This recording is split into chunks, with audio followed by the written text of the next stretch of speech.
Acredito que uma lâmina de relva representa um dia de trabalho das estrelas.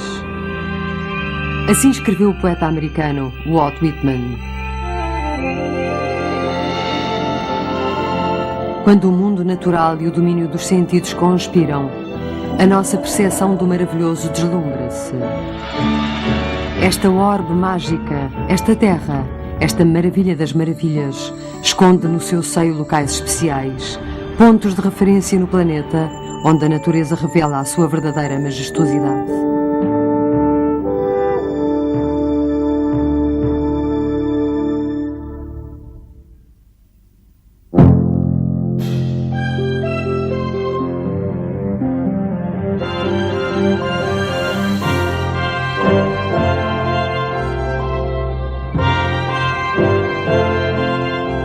Em nenhum outro lugar da Terra está mais patente a sua história e a história da vida que dentro do Grand Canyon.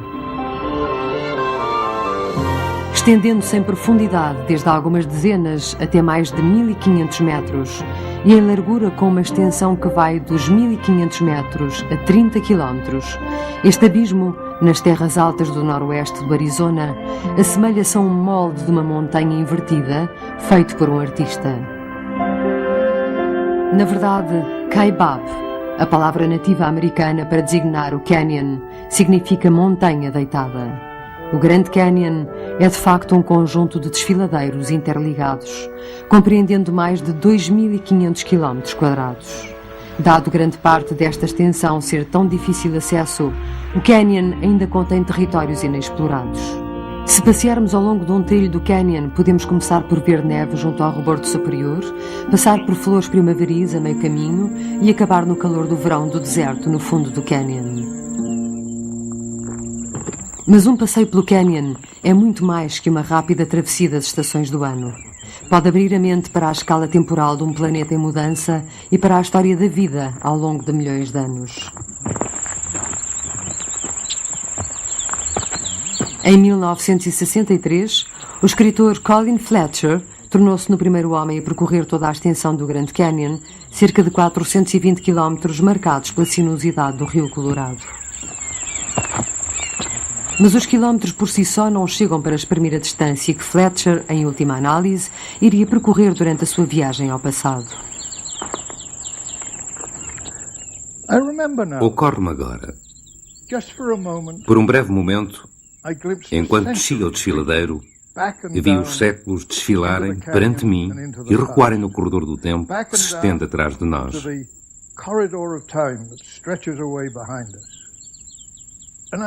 E compreendi que se descesse ao fundo do canyon, se mergulhasse naquele silêncio e naquele espaço, naquela solidão, talvez pudesse, de certo modo, deslocar-me e atravessar a aparentemente impenetrável face do tempo.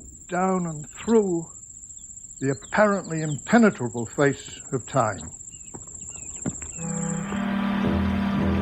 Estas rochas, no fundo do canyon, têm cerca de 2 bilhões de anos. O tempo foi depositando outros estratos sobre esta fundação. Era após era, ao longo dos últimos 200 milhões de anos, a vida foi emergindo dos mares primordiais. As plantas começaram a florir, a reproduzir-se, e cobriram a Terra, transformando-a num planeta verde.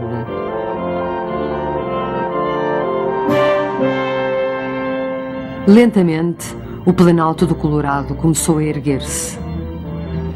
Os diversos cursos de água que percorriam o Planalto juntaram as suas forças e formaram o majestoso Rio Colorado. Este grande escultor começou então a cortar e a esculpir o canyon. A elevação e a rápida corrente do rio, juntamente com outros fatores de erosão, acabaram finalmente por criar uma das maravilhas do mundo, o Grand Canyon, um abismo que nos permite ver metade da história da Terra.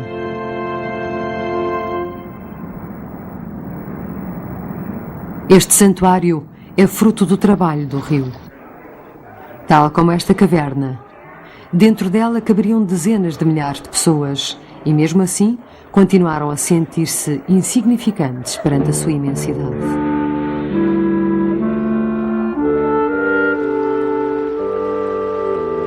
O poderoso Rio Colorado continua a esculpir a sua obra-prima.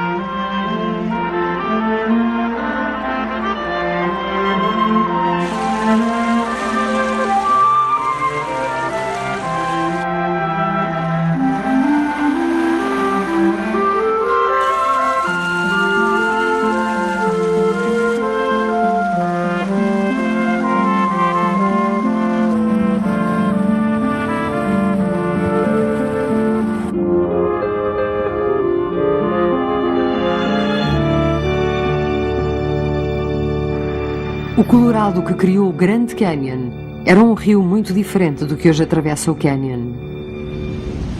As suas águas eram avermelhadas devido à lama que transportavam, o que fez com que Francisco Garcés, um padre jesuíta, em 1776, lhe pusesse o nome de Colorado. Hoje o rio já não é colorado, é límpido. A lama, rochas e detritos que trazia desde as montanhas rochosas até ao México, durante os dias selvagens do início da sua carreira, ficam agora retidos no lago Powell. Este reservatório artificial foi formado pela barragem de Glen Canyon, que domou o Colorado. Quando o Major John Wesley Powell efetuou a histórica travessia enjangada do Canyon, em 1869, o rio debitava uma média de 850 metros cúbicos de água por segundo. Desde 1964, data em que a barragem começou a transformar a força do rio em energia hidroelétrica, o débito diminuiu para 1/10 do inicial, modificando para sempre a ecologia do Grand Canyon. Os seres humanos têm habitado este local desde há milhares de anos. Hoje, o Canyon é o lar dos índios Hualapai e Havasupai. Há 1000 anos atrás, o Canyon abrigava o povo Anasazi. Os seus descendentes são os Hopi e o Canyon continua a ser a sua pedra de toque espiritual. Em 1540, o explorador espanhol Coronado procurava as lendárias cidades de Cibola. Ouvindo falar de um grande rio, enviou um grupo de homens em sua busca, chefiados pelo capitão Garcia López de Cardenes. Índios Hopi guiaram os espanhóis até ao rebordo sul do Canyon, mas não lhes revelaram o seu segredo, como alcançar o rio que fluía lá embaixo. Sem água, o capitão teve de abandonar a expedição. Um dos locais sagrados que os Hopis não queriam que os europeus encontrassem era o Sipapu, o lugar onde, segundo a sua história da criação, os seres humanos haviam pela primeira vez surgido à face da Terra. Hoje, os Hopi continuam a fazer uma peregrinação anual ao Grand Canyon.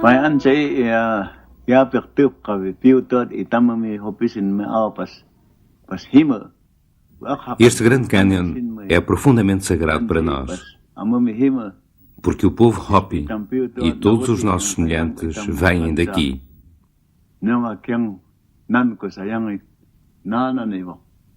O Sipapu é aqui, e é aqui que vimos orar. Apanhamos sal, tintas para pintar,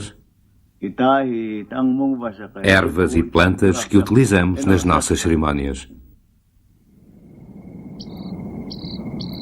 Para os Hopi, o Sipapu, o seu ventre dentro da terra, é uma lembrança constante da origem comum de todos os povos. E para os outros que aqui vêm, o Grand Canyon é também uma espécie de Sipapu. Este enorme desfiladeiro dá-nos a perspectiva de que a vida humana é apenas um breve instante na imensidão do tempo.